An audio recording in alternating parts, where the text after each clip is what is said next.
সুপ্রিয় দর্শক শ্রোতা, ইরান যুক্তরাষ্ট্র ইসরায়েলের মধ্যে আবারও যুদ্ধের দামামা। ইতিমধ্যে লেবাননে গোলার আঘাতে ইসরায়েলি সেনা নিহত হয়েছে এবং 42টি সামরিক বিমান ড্রোন ধ্বংস করেছে ইরান। যুক্তরাষ্ট্র সে কথা স্বীকার করেছে। ইরানের পাশে দাঁড়িয়েছে চীন এবং রাশিয়া এবং ইরানের পারমাণবিক কর্মসূচিতে রাশিয়ার পূর্ণ সমর্থন জানিয়েছে। ইরানের কি এই পারমাণবিক কর্মসূচি চালিয়ে যাওয়া উচিত? এই সম্পর্কে আপনার মতামত কমেন্টস বক্সে লিখে জানান এবং শুরুতেই থাকবে সংবাদ শিরোনাম পরে বিস্তারিত। লেবাননে গোলার আঘাতে নিহত ইসরায়েলি সেনা, আরো বিস্তারিত জানিয়ে দিব। ইরানের পারমাণবিক কর্মসূচিতে রাশিয়ার সমর্থন, স্পষ্ট বার্তা ল্যাভরভের।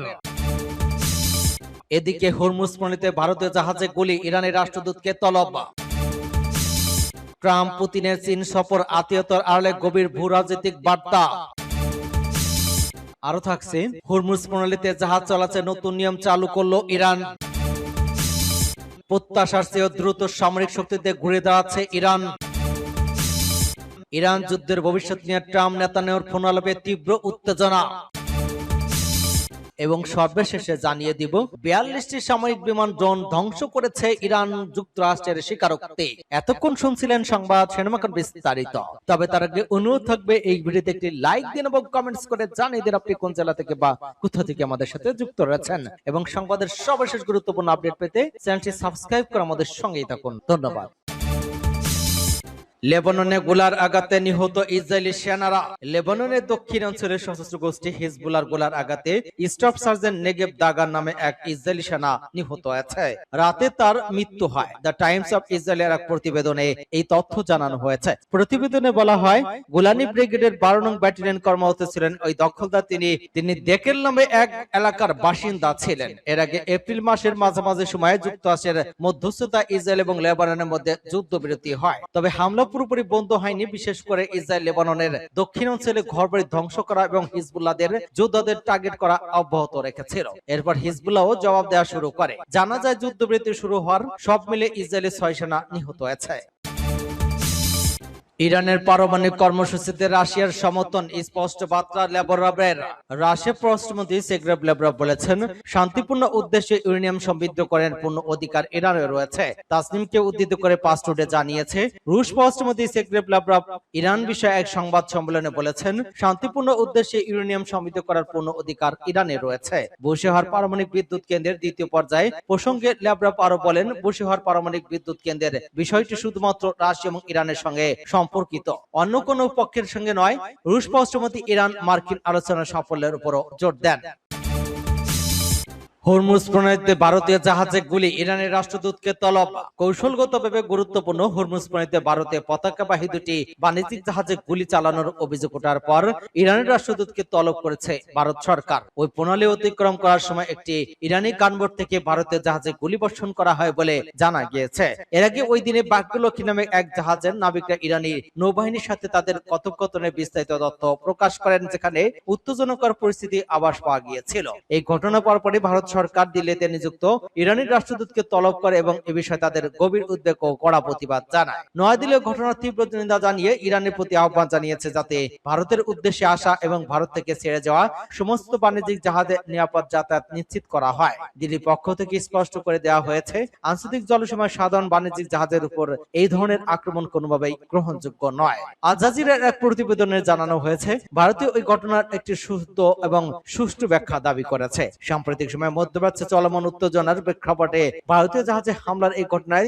দুদেশের কূটনৈতিক সম্পর্কে নেতিবাচক প্রভাব ফেলতে পারে বলে মনে করছেন বিশেষজ্ঞরা। অন্যদিকে ইরানের শক্তিশালী সশস্ত্র বাহিনী ইসলামী বিপ্লবী গার্ড বাহিনী এক বিবৃতিতে জানিয়েছে যে যুক্তরাষ্ট্র যুদ্ধবিরতি শর্ত লঙ্ঘন করায় হরমুজ প্রণালী বন্ধ রাখা হয়েছে। আইআরজিসির দাবি অনুযায়ী যুক্তরাষ্ট্রের যুদ্ধবিরতির শর্ত ভঙ্গ করে ইরানি নৌযান ও বন্দরগুলোর উপর থেকে নৌ অবরোধ প্রত্যাহার করেনি। এমত অবস্থায় প্রণালী থেকে এগিয়ে আসা যে কোনো নৌযানকে শত্রুর সঙ্গে সহযোগিতা হিসেবে গণ্য করা হবে বলে তারা হুঁশিয়ারি দিয়েছে। ইরানে ওই কড়া অবস্থানের কারণেই মূলত ভারতীয় জাহাজগুলো আক্রমণের শিকার হয়েছে বলে ধারণা করা হচ্ছে।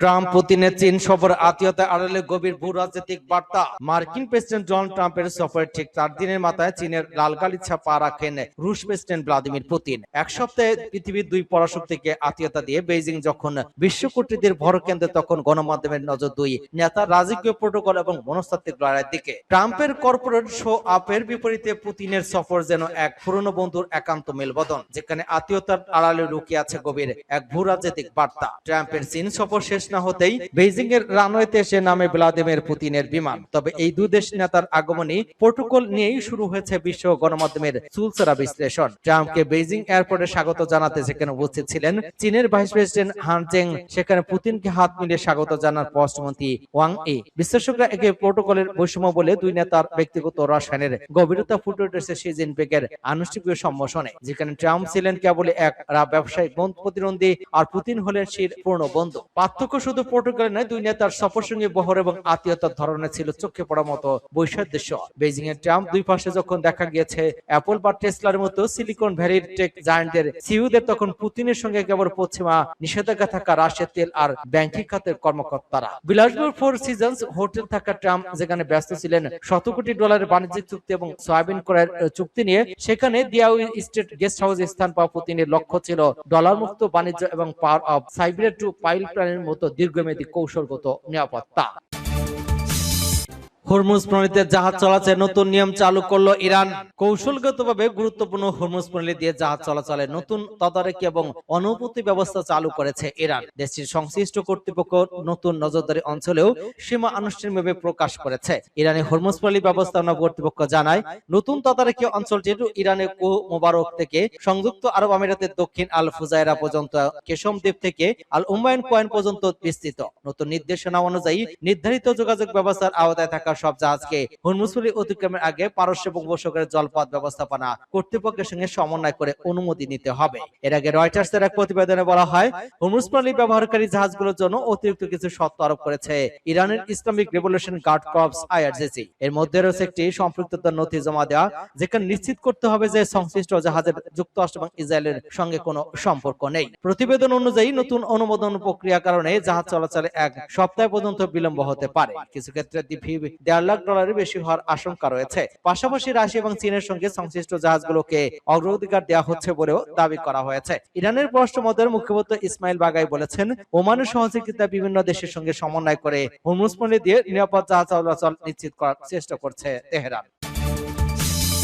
প্রত্যাশা চেয়েও দ্রুত সামরিক শক্তিতে ঘোরা দেওয়াছে ইরান। যুক্তরাষ্ট্র এবং ইসরায়েলে হামলা ক্ষতিগ্রস্ত হওয়ার পরও খুব দ্রুত সামরিক সক্ষমতা পুনর্গঠন করেছে ইরান। এমনকি যুদ্ধবিরতির মধ্যে আবার ড্রোন উৎপাদন শুরু করেছে তেহরান। মার্কিন গোয়েন্দা সূত্রে বরাতে এমন তথ্য প্রকাশ করেছে সিএনএন এর প্রতিবেদনে বলা হয়েছে, এপ্রিল শুরুতে কার্যকর হওয়া 6 সপ্তাহের যুদ্ধবিরতির সময় ইরান নতুন করে কিছু ড্রোন উৎপাদন শুরু করে। মার্কিন গোয়েন্দা মহলের ধারণা ছিল ওই পুনর্গঠন প্রক্রিয়া আরো দীর্ঘ সময় লাগবে, তবে ইরান তাদের সামরিক অবকাঠামো পুনর্গঠনের প্রত্যাশার চেয়ে অনেক বেশি দ্রুত এগোচ্ছে। গোয়েন্দা সূত্রগুলোর মতে, ক্ষতিগ্রস্ত ক্ষেপণাস্ত্র ঘাঁটি, লঞ্চার এবং অস্ত্র উৎপাদন কেন্দ্রগুলো দ্রুত পুনরায় সচল করার চেষ্টা চালাচ্ছে তেহরান। এর ফলে ভবিষ্যতে আবারও যুদ্ধ শুরু হলে ইরান মধ্যপ্রাচ্যে যুক্তরাষ্ট্রের মিত্র দেশগুলোর জন্য বড় হুমকি হয়ে উঠতে পারে। যুক্তরাষ্ট্রের গোয়েন্দা তথ্য অনুযায়ী ইরান পুনর্গঠনের ক্ষেত্রে গোয়েন্দা সংস্থার নির্ধারিত প্রায় সব সময়সীমাকে ছাড়িয়ে গিয়েছে। মাত্র 6 মাসের মধ্যেই তাদের ড্রোন হামলার সক্ষমতা পুরোপুরি ফিরিয়ে আনতে পারে। এই সময়সীমা কতটা কমে আসার পেছনে আংশিক কারণ হলো রাশিয়া এবং চীনের কাছ থেকে ইরানের সহায়তা। তাদের অভিযোগ, গত 28 ফেব্রুয়ারি যুদ্ধ শুরু হওয়ার পর থেকেই বেইজিং এবং ইসলামিক প্রজাতন্ত্রকে ক্ষেপণাস্ত্রের বিভিন্ন অংশ সরবরাহ করে আসছে। গত সপ্তাহে ইসরায়েলের প্রধানমন্ত্রী বেনিয়ামিন নেতানিয়াহু অভিযোগ করেছিলেন, চীন ইরানকে ক্ষেপণাস্ত্র তৈরির উপাদান দিচ্ছে। তবে চীনের পররাষ্ট্র মন্ত্রণালয় ওই অভিযোগ অস্বীকার করেছে। তাদের দাবি, সিএনএন এর প্রতিবেদনটি তথ্যের উপর ভিত্তি করে তৈরি নয়। ইরান যুদ্ধের ভবিষ্যৎ নিয়ে ট্রাম্প নেতানিয়াহুর ফোনালাপে তীব্র উত্তেজনা। ইরান যুদ্ধের ভবিষ্যৎ এবং পরবর্তী পদক্ষেপ নিয়ে মার্কিন প্রেসিডেন্ট ডোনাল্ড ট্রাম্প এবং ইসরায়েলি প্রধানমন্ত্রী বেনিয়ামিন নেতানিয়াহুর মধ্যে তীব্র মতামত দেখা দিয়েছে। গত মঙ্গলবার দু নেতার মধ্যে এক উত্তপ্ত ফোনালাপ হয়, যা দুদেশের ভিন্ন যুদ্ধ কৌশলকে স্পষ্ট করে তুলছে বলে সিএনএন কে জানিয়েছেন এক মার্কিন কর্মকর্তা। সাম্প্রতিক দিনগুলোতে এটি তাদের প্রথম কথোপকথন ছিল না। এর আগে গত রবিবারও তাদের মধ্যে কথা হয়, যেখানে ট্রাম্প চলতি সপ্তাহের শুরুতে ইরানের উপর নতুন করে সুনির্দিষ্ট লক্ষ্যবস্তু হামলার ইঙ্গিত দিয়েছিলেন। মার্কিন গণমাধ্যমের খবর অনুযায়ী সম্ভাব্য ওই সামরিক অভিযানের নাম দেওয়া হয়েছিল অপারেশন স্লেজহ্যাম। কিন্তু সেই আলোচনা মাত্র 24 ঘন্টার মাথায় কাতার, সৌদি আরব এবং সংযুক্ত আরব আমিরাতের পারস্য উপসাগরীয় মিত্রদের অনুরোধে ট্রাম্প হঠাৎ করে মঙ্গলবার পরিকল্পিত হামলা স্থগিতের ঘোষণা দেন। এরপর থেকেই উপসাগরীয় দেশগুলো হোয়াইট হাউস এবং পাকিস্তানি মধ্যস্থতাকারীদের সঙ্গে যোগাযোগ রক্ষা করে এবং কূটনীতিক আলোচনার রূপরেখা তৈরি করতে কাজ করছে। 42টি সামরিক বিমান ড্রোন ধ্বংস ক্ষতিগ্রস্ত করেছে ইরান। যুক্তরাষ্ট্রের স্বীকারোক্তি।